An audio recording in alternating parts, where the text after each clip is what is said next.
बाबासाहेब आंबेडकरांनी सोलापूरमध्ये 1936 साली 9 जानेवारी 1936 साली मातंग परिषद घेतली होती आणि या मातंग परिषदेमध्ये बाबासाहेब आंबेडकरांनी मांग, महार, चांभार, भंगी या समुदायाला उद्देशून काही महत्वाचा संदेश दिला होता.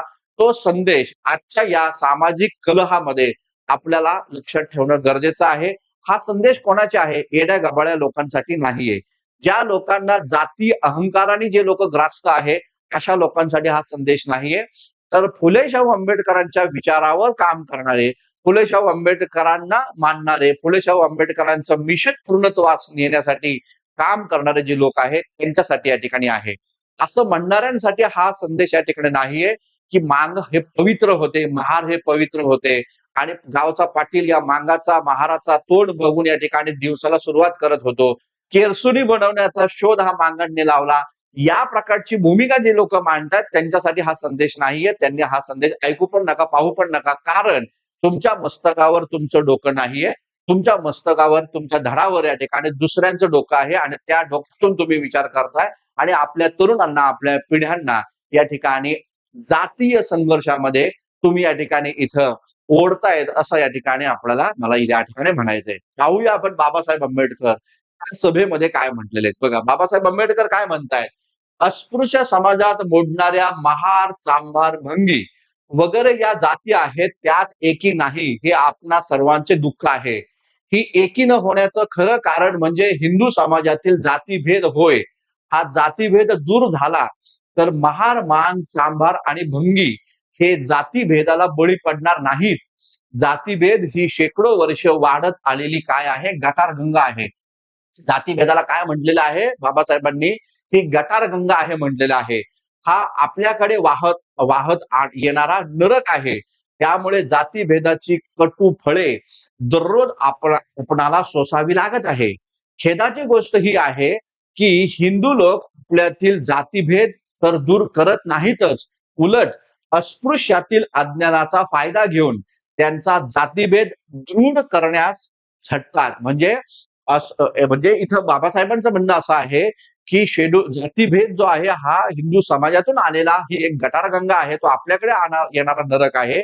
आणि पुढे बाबासाहेब आंबेडकर असं म्हणतात की अस्पृश्य समाजातील जो जातीभेद आहे तो नष्ट करण्यासाठी उच्चवर्णीय सवर्ण या ठिकाणी काम करत नाही, उलट हा जातीभेद कसा दिवसेंदिवस वाढत राहील यासाठी ते लोक या ठिकाणी झटतायत असं बाबासाहेब म्हणतायत. पुढे बाबासाहेब आंबेडकर काय म्हणतात ते नीट पाहून घ्या. बाबासाहेब म्हणतायत, मातंगांना हाती धरून महाराच्या विरुद्ध उभे करायचे, चांभारांना हाती धरून त्यांना महार मांगाच्या विरोधात उभे करायचे व आपली भेदनीती आमच्यात पसरवायची व आपली एकी होऊ द्यायची नाही. मात्र या जातीभेदाची मूळ जबाबदारी जरी हिंदू समाजावर असली तरी आपण आपली जबाबदारी विसरणे आत्मघातकी ठरेल. म्हणजे बाबासाहेब आंबेडकर असं म्हणतायत की मातंगांना या ठिकाणी महाराच्या विरोधात, चांभाराला या ठिकाणी महारा मांगाच्या विरोधात भिडवण्याचं काम इथे या ठिकाणी केलं जातं आणि हे आता उपवर्गीकरणाच्या माध्यमातून हेच या ठिकाणी सध्या होताना या ठिकाणी दिसून येत आहे. बाकीचे लोक फक्त तमाशा पाहत आहे हे लक्षात घ्या. खास करून शेड्यूल कास्टच्या लोकांना मला हे सांगायचं आहे की या पद्धतीने तुम्ही महापुरुषांची बदनामी करणार जे व्हिडिओज टाकताय, तुम्ही महापुरुषांची बदनामी करणारं ज्या भाषण या ठिकाणी करतायत तर त्या भाषणावर हा एक जालीम उपाय आहे लक्षात घ्या जो बाबासाहेबांनी सांगितलाय. बाबासाहेब काय म्हणतायत की या ठिकाणी जातीभेदाची मूळ जबाबदारी जरी हिंदू समाजावर असली तरी आपण आपली जबाबदारी विसरणे हे आत्मघातकी ठरेल. ज्या लोक स्वतःला फुले शाहू आंबेडकरांचे विचाराचे मांडतायत त्या लोकांना बाबासाहेब आंबेडकर म्हणतायत की या ठिकाणी तुम्ही आपली जबाबदारी मात्र विसरू नका. जबाबदारी आहे ते असं म्हणतायत, आपल्यातील जातीभेद नाहीसे करणे व आपल्यात भेदनीतीचा फैलाव होऊ न देणं हे आपले आद्य कर्तव्य आहे. लक्षात घ्या काय म्हणतात की आपापसामध्ये या ठिकाणी जी जातीभेद आहे तो जातीभेदाचा फैलाव होऊ न देणं हे आपलं आद्य कर्तव्य आहे. म्हणजे मी दोन्ही समाजातल्या शिकल्या सवरलेल्या लोकांना हे सांगेल की उपवर्गीकरणाची भूमिका तुम्ही मांडा, जरूर मांडा. तो तुम्हाला भारतीय संविधानात दिलेला अधिकार आहे. हे तुम्ही जरूर या ठिकाणी मांडा. परंतु हे मांडत असताना आपसामध्ये भेद होणार नाही, मतभेद होणार नाही. दुसऱ्या जातीला कमी लेखून स्वतःच्या जातीबद्दल गौरवीकरण करण्याचं हे या ठिकाणी इथं थांबलं पाहिजे हे इथे या ठिकाणी लक्षात घ्या. आणि इथं परत म्हटलेलं आहे आपापल्या जातीतील जातीभेद नाहीसे करणे आपल्यात भेदनीतीचा फैलाव होऊ न देणं हे आपले आद्य कर्तव्य आहे. पण हे साधल्याशिवाय आपला भाग्योदय हे कधीच होणार नाही. म्हणजे आपण आपल्या जातीतील भेद या ठिकाणी समाप्त केल्याशिवाय आपला भाग्योदय हा या ठिकाणी कधीच या ठिकाणी समाप्त होणार नाही. ही भूमिका बाबासाहेब आंबेडकरांनी त्या ठिकाणी मांडलेली आहे. आणि पुढे बाबासाहेब आंबेडकर इथे या ठिकाणी म्हणतायत, की मांगाच्या, महाराच्या, चांभाराच्या आणि भंग्याच्या वाट्याला उकिरड्याचंच जीवन या ठिकाणी आलेलं आहे. आणि या जातींचा अभिमान बाळगणं म्हणजे या जातीबद्दल अभिमान का बरं आपण बाळगला पाहिजे, अशी पण भूमिका ते या ठिकाणी म्हणतात. पण या सर्व जातीच्या वाट्याला उकिरड्याचं, जनावरांपेक्षाही हीन असं जीवन या ठिकाणी आलेलं आहे. आणि त्यामुळं मी मांग, मी महार, मी चांभार, मी भंगी अशा प्रकारचा अभिमान हा बाळगणं हा आपला आत्मघात केल्यासारखं या ठिकाणी होईल, अशी भूमिका इथे या ठिकाणी मांडलेली आहे.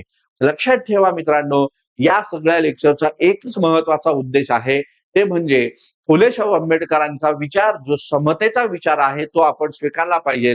जाती-जातीमध्ये भांडण लागणं हे या ठिकाणी हे आपल्या आत्मघात आपला केल्यासारखा होईल. आणि विशेष महत्वाचं म्हणजे महापुरुषांचा इतिहास वाचा, व्यवस्थित समजून घ्या आणि महापुरुषांना काय अभिप्रेत आहे ते इथे या ठिकाणी पहा. लहुजी वस्ताद साळव्यांना महात्मा ज्योतिराव फुल्यांचे गुरु संबोधून लहुजी वस्ताद साळव्यांची उंची वाढेल आणि महात्मा फुल्यांची ती उंची कमी होईल असं तुमच्या मनामध्ये असेल तर ते बिलकुल तसं होणार नाही. फुल्यांच्या सामाजिक चळवळीमध्ये लहुजी वस्ताद साळव्यांचा रोल महत्वाचा होता, परंतु महात्मा फुल्यांचे गुरु म्हणून लहुजी वस्ताद साळव्यांना संबोधून पण फुल्यांची उंची जर कमी करत असू तर ते या ठिकाणी आपल्याला हे लक्षात ठेवा, इतिहास माफ करणार नाही हे लक्षात असू द्या. त्यामुळं फुल्यांचं सामाजिक कार्य हे मोठं होतं आणि त्यांच्या सामाजिक कार्याला लहुजी वस्ताद साळवे, रानबा महार यांचं योगदान होतं, याचा अभिमान आपल्याला असला पाहिजे. त्यामुळे लक्षात घ्या, या देशामध्ये स्वातंत्र्यपूर्व भारतामध्ये सामाजिक लढा, सामाजिक क्रांती जर कोणी या ठिकाणी उभारली असेल तर ती म्हणजे महात्मा फुल्यांनीच उभारली. आणि महात्मा फुल्यांशिवाय दुसरा आपला आजोबा नाहीये हे इथे या ठिकाणी लक्षात ठेवा.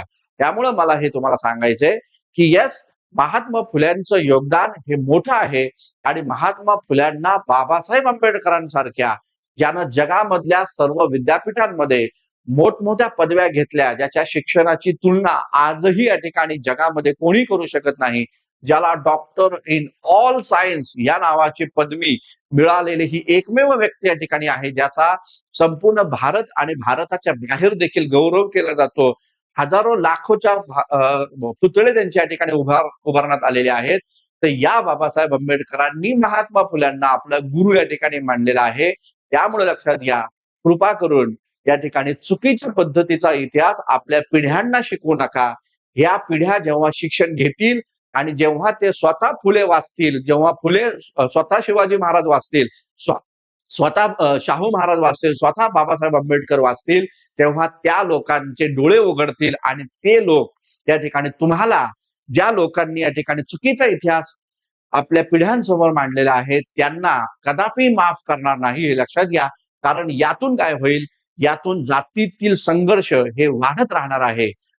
फुल्यांचं कार्य, शाहूंचं कार्य, बाबासाहेब आंबेडकरांचं कार्य हे हिमालय एवढं होतं, हे आपण सर्वांनी, मग तुम्ही कोणत्याही जातीच्या, कोणत्याही धर्माच्या, कोणत्याही जाती समूहांमध्ये जन्माला आला असला तरी या तिन्ही महापुरुषांचं कार्य हे हिमालय पर्वता एवढं मोठं आहे, जे तुम्ही या ठिकाणी नाकारू शकत नाही. आणि हाच इतिहास तुम्हाला तुमच्या पिढ्यांसमोर या ठिकाणी मांडणं आवश्यक आहे, हे इथे या ठिकाणी लक्षात घ्या.